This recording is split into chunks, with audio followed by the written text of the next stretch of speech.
listeners, welcome to another edition of Bookie Bash. Week 16 NFL season is here. Very excited to get at you with this action. As always, I'm your host, Anthony Nikki Jr., alongside my experts, my gambling colleagues, Mr. Ace Berg. How you doing?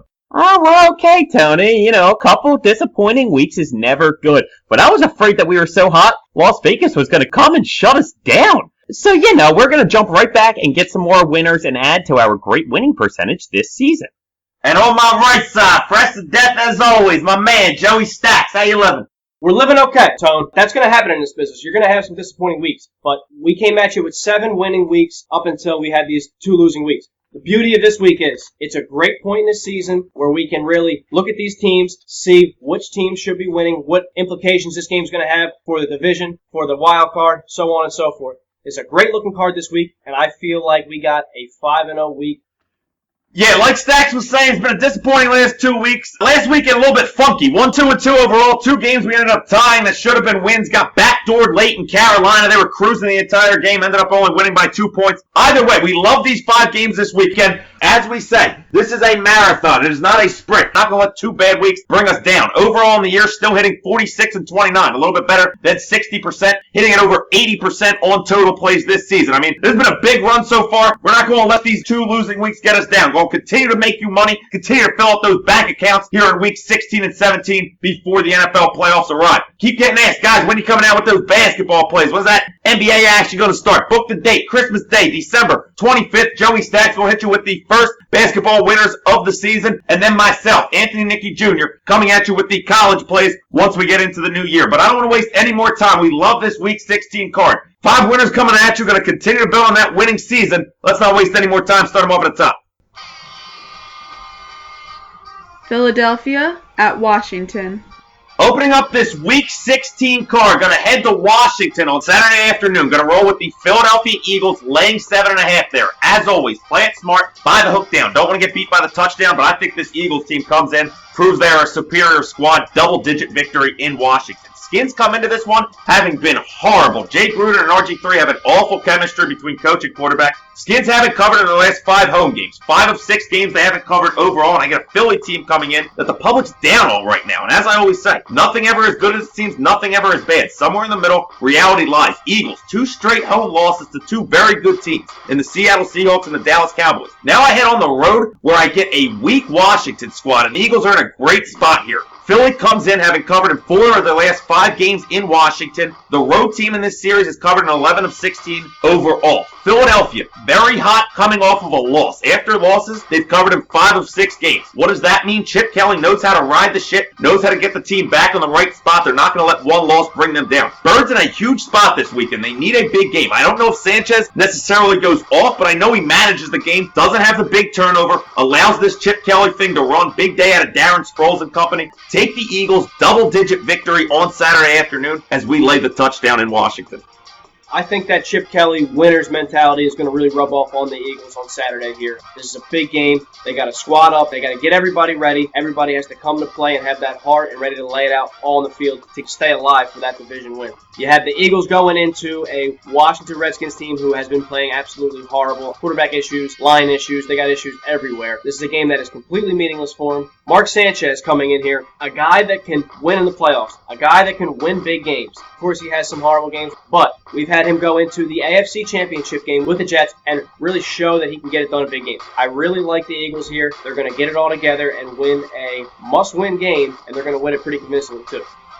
Folks, I don't know if you realize this, but the inmates are running the asylum out there in Washington. Jay Gruden has lost total control of this entire organization, and it all comes down to the quarterback. Benching RG3 and then putting him back in and then benching him again and now being forced to put him back in, it's just not good for the guy's growth. Now, I know Robert Griffin's agent is coming to him and telling him to play his ass off these next couple games to try and get himself into a better position with a different team next season. I think that results in RG3 making some bad mistakes out there in all reality, and I think that a Washington offense that has only been averaging 12 points a game over the last 5 games is not going to be able to get much more than that, even against a Philly defense that might be mediocre at times. And we know the Philly offense does one thing, and that is score and score quickly. Washington's defense has been just atrocious, especially getting burned by the deep ball all season. I see that trend continuing as Mark Sanchez is going to be having one of those good Mark Sanchez days and not one of those bad Mark Sanchez days. I don't see how it gets better for Washington that makes more mistakes than Philly, gets less points and yards than Philly. It just seems like a game where Philly's going to run them out of this building. Take the Eagles on Saturday afternoon, folks.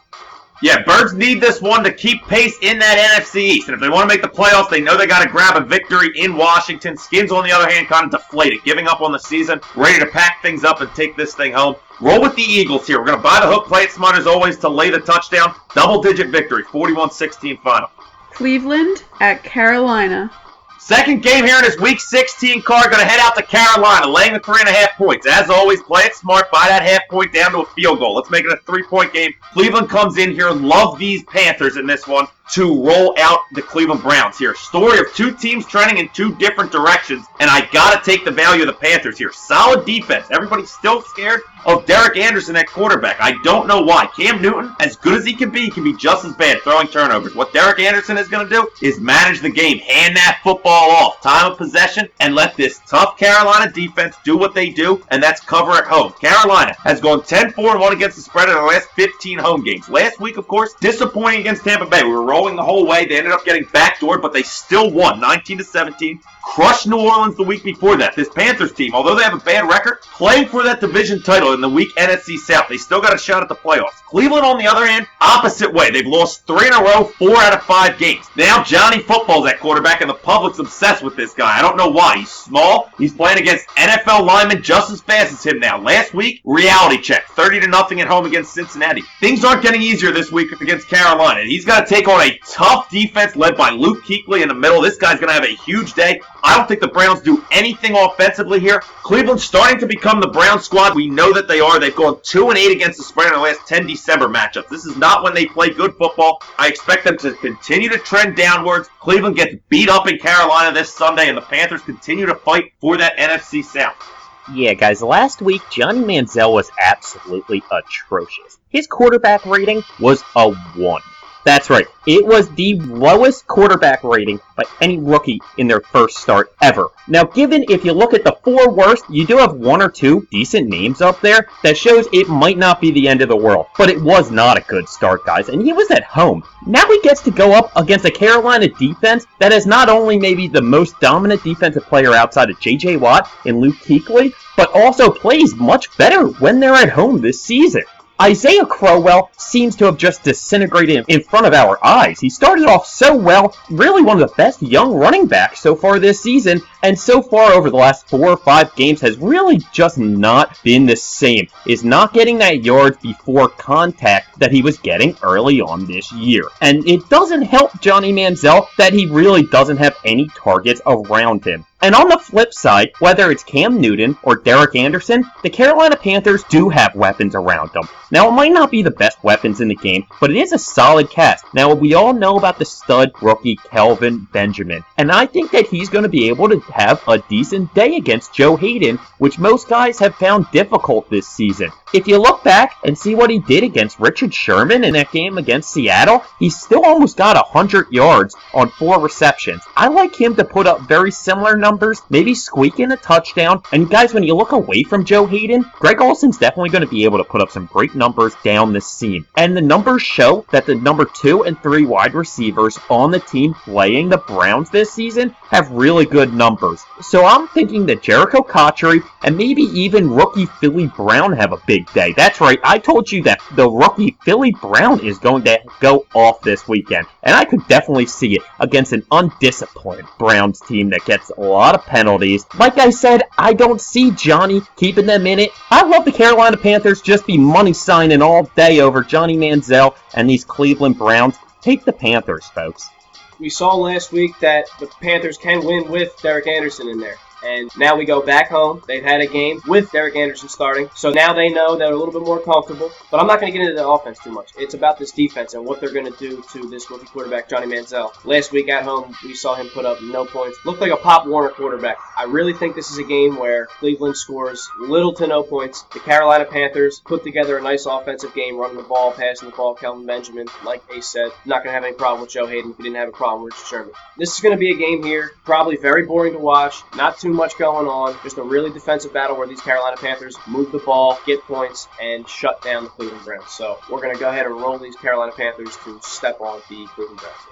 Yeah, love these Panthers here. I think they're going to take the air out of football, manage this game, time of possession. Might not be a fun one, but it's going to be a controlled one. And I don't think Johnny Football does anything this week. Again, lay the 3.5 here, buy the point down. As always, play it smart. Panthers cruise the victory. 23-10 final. Kansas City at Pittsburgh.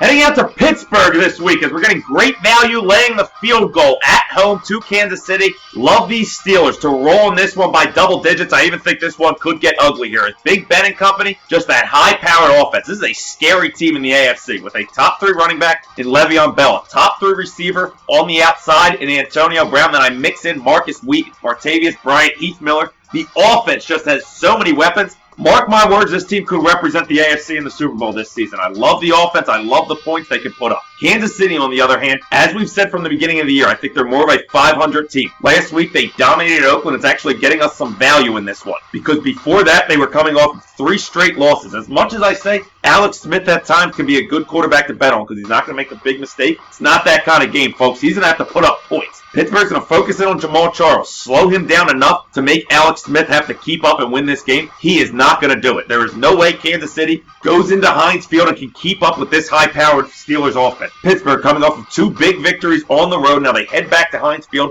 They need a win if they want to keep pace in the NFC North. I think they get that win. Set up a huge matchup next week against Cincinnati. Take the Steelers, lay the field goal in this one. They cruise by double digits.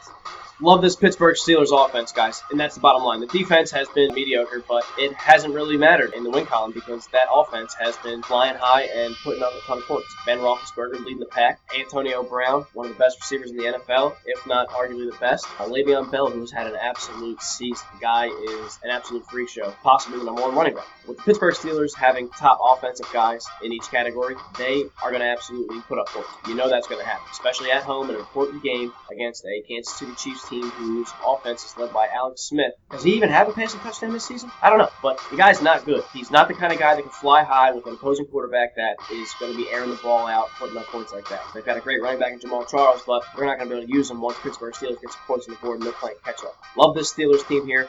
Love this game here. Laying a field goal is an absolute breeze. Go ahead and do it. It's going to be a double-digit victory for sure. Guys, the Pittsburgh Steelers have really turned themselves into an offensive juggernaut this season. It almost seems like it's a weekly occurrence that we're telling you to trust this Pittsburgh offense and bet them on Sunday. And it's really just because of how reliable Roethlisberger, Brown, and Bell are. It's just a great combination that they have, and it's such a well-balanced offense that Todd Haley runs that it really sets up for great things. That's why you see them averaging 27 points this season and a touchdown more when they're at home. And that's really the key, guys. The Pittsburgh Steelers are at home. And Kansas City not only lets up more points when they're on the road, but they score a field goal less. In fact, they're barely getting 20 points when they're on the road. The Steelers are going to easily cruise towards 30 points, guys. It's going to be an easy game for your nerves, so just roll Pitt. Yeah, I think this one gets ugly on Sunday here. If the Steelers going to cruise to a double-digit victory, I don't think Alex Smith and company can keep up with that offense. Take the Steelers here, 37-17 final. Indianapolis at Dallas. Heading with the first dog of the week here as we take Indianapolis plus the 3 points heading into Dallas. I love these Colts to come in, get us an outright win on Sunday. Andy Luck and company. This is a team that knows how to win. They've been winning consistently. This team won 4 straight games, 5-6 overall. The only loss in that time span was to the New England Patriots. I get a Dallas squad that the public's high on right now, coming off of 2 big road wins. Last week had the big win in Philly. I give them credit. Tony Romo and company really puts up some points on the road. These Cowboys have won 5 straight road games right now, but in that same span, they've lost 3 or 4 games at home. At home, it's a little bit different offensively. Haven't been playing as well. As weird as that sounds, Dallas comes in 1-4 against the spread in their last 5 home games. Indy, on the other hand, has covered in 8 of their last 12 games overall, and they really get the job done. 2 weeks ago on the road in Cleveland, they had a horrible outing. Looked really disastrous, but in the end, they pull out the 1-point victory. I think the same type of thing happens in this. Dallas may keep it close for a little while. Could be a back-and-forth type game for a little while, but in the end, I think Indy steps on the gas pedal a little bit, pulls ahead, gets a big victory, and continues to fight for that first-round bye in the AFC playoffs. Yeah, guys, this is a game that is really just riddled with statistical anomalies. You have the Indianapolis Colts that score a field goal more when they're on the road, outside of their dome. And then you have the Dallas Cowboys that score a touchdown less when they're in their dome. I think that Cowboys have no way of sticking with this high-powered Colts offense. Now, I love this Cowboys team when they're totally healthy, but DeMarco Murray, a little banged up, could really be a real problem. Now, I could go on for days about all the weapons that are going to be out on this field on Sunday. It's going to be a great game to watch, and I think for 3 quarters, it might be a slugfest. But in that 4th quarter, I can really see Andrew Luck pulling away from Tony Romo and these Cowboys, getting themselves a big lead, and probably hanging on for a win. I love these Colts. I think that every time the public puts the Cowboys on a pedestal, they let the public down. And that's exactly what's going to happen, coming off 2 big wins. And remember, folks, the public has watched the Cowboys in primetime in 3 of their last 4 games. Given one of them was getting beat up on Thanksgiving, but they came right back on primetime and put a beating on those same Eagles, plus another primetime win. I love the fact that the public holds the Cowboys in such high regards right now, because I think if that didn't just happen the way it did, the public would be crazy about Indianapolis in this game. This is a very safe play and just great value at getting a field goal. I love the Colts to not only cover, but win this game. Guys, we have a championship caliber team here in the Indianapolis Colts. Andrew Luck is a top quarterback. They have a couple of great receivers, and the running game is the only thing that's taken a hit. We lost Ahmad Bradshaw, but Herron has stepped in and filled that void. He's running the football. He's, not quite to the level of Bradshaw, but he's getting the job done. And they're putting the ball in Andrew Luck's hands and letting him win the games, which I love because that's exactly who should be doing it. The defense is going to step up here at home against a Dallas Cowboy team who, although has played well, they are still that Dallas Cowboy team. They have not given me a reason to believe otherwise yet. Tony Romo and crew can't win in a big game. They've proven that time and time out, and I don't see any other reason why they couldn't do it here. A lot of people are concerned that the Indianapolis Colts don't have anything to play for here. That's not the case, as they are looking to lock up home field advantage. This is a game here where Dallas needs the win, Indianapolis Colts needs the win, but the better team in the Colts, the more consistent team in the Colts, and the better, much smarter quarterback in Andrew Luck is going to be the difference here as the Colts get the win outright. Love Indy to come into this one, get some points on Dallas, and in the end really put the foot on the gas pedal and run away with this thing. Take Indy here plus the field goal. We get the job done. Outright winner, 31-24 final. Buffalo at Oakland. One of my favorite plays of the weekend here, taking it out to Oakland as the Raiders getting a touchdown at home. Buffalo Bills come in. I'm going to take full advantage of this value. I think the Raiders surprise everybody, get us an outright winner on Sunday. Bills come in, and this is a 500 team, folks, at best. They had a huge win last week at home against the Green Bay Packers. Packers kind of handed them that game. And now all week in Buffalo, all these Bills are hearing about is how good they are, how they're in the hunt for the playoffs. Newsflash, Buffalo fans, you're not getting there again. And I think that they have such a letdown on Sunday, they might lose this game outright. The Bills struggle with consistency. 6-15-1 against the spread in the last 22 games following a straight-up win. Now after a huge win last week, I got to travel all the way to the West Coast where the defense hasn't been the same on the road. The offense hasn't been able to put up the same amount of points on the road. I don't think they play well this week. It's kind of a letdown spot. Buffalo thinks they're a much better team, but really, these Raiders with Derek Carr at quarterback, they've started to click a little bit. They've gotten us wins in 2 of their last 4 games. They've covered in 4 or 5 games against the spread following a straight-up loss. Come back home last week, a tough matchup against Kansas City. It was Derek Carr's first trip to Arrowhead. That's not an easy place to play. Come back home against a Bills team that I don't think is a playoff-type team. I think they struggle in this one for the entire game against Oakland. We have no problem covering that touchdown, but I think we get an outright victory. Surprise everybody. Take the Raiders at home in this one. Yeah, love these Raiders here. This is a great spot for them. The fact that we're getting a touchdown here where I think we're going to win outright is just insane. The public going the other way on this one, which I absolutely love in a situation like this. Still no respect for the Raiders, and that's nothing that they're not used to. This is a team that's much improved. There's a little bit of buzz around the organization. Moreno's got these guys fired up and believing in themselves. There is definitely some light at the end of the tunnel with this organization here. And Derek Carr is going to be the franchise. I truly believe that. He's a guy who has really stepped up and both managed a great game and been able to do a lot with a little. The receiving group in Oakland, nobody spectacular, but they've been getting the job done. Michael Rivera, a great young tight end talent. I think he's going to be one of Carr's primetime weapons going down the stretch. And the running game, Latavius Murray, has really had a little bit of a breakout here, and I think he's going to continue that and show that he's going to be a big name back in the NFL someday. Love the Raiders getting the 7 points here. We have a Buffalo Bills team who is not a great team whatsoever, led by Kyle Orton, and now they're on the road against a hungry Oakland squad who wants to end the season with a bang. Roll these 7 points here as Oakland wins outright. Yeah, guys, if I were to tell you that the 8-6 Buffalo Bills are somehow only 1 game better than these 2-12 Oakland Raiders, you'd probably call me crazy. But if you look at their records against the spread this season, that's exactly what you find, is the Raiders are exactly 500 against the spread this season. And in fact, they're over 500 after coming off of a loss. I think there's so much value getting a touchdown here at home in a tough place to play for these Buffalo Bills that just scream inconsistency and disappointment at me. Given this defense has been great, but now they're facing a quarterback that makes some quick decisions and has the ability to escape the pocket. So I don't think they're going to get to Derek Carr as much as they really think they're going to. I think he's going to manage the game, hit his check down receivers, throw the ball out of bounds a lot. That's fine. They're not negative plays. They're just neutral plays. They get us good field position, and we're going to take advantage of that all day long against the Bills team that still has Kyle Orton as their quarterback. I maintain the stance that Kyle Orton is absolutely nothing but a backup quarterback, folks, and it's going to show late in the season when you need star quarterbacks to step up. Kyle Orton is not close to a quarterback who can really help his team make a run, and that's what he's going to have to do against an Oakland team that really is scrappy and fights hard, and they're really digging that Oakland mentality. Maybe they don't make the smartest plays at times, but they are better in the red zone, and that's really going to come into play this Sunday. So roll the Raiders, guys. Just win, baby. Yeah, love the 7 points here at home for these Raiders. Think they get the job done. Derek Carr and company. Bills in a tough spot. Letdown spot here. Take the Raiders to stun everybody. Outright winner, 24-23 final.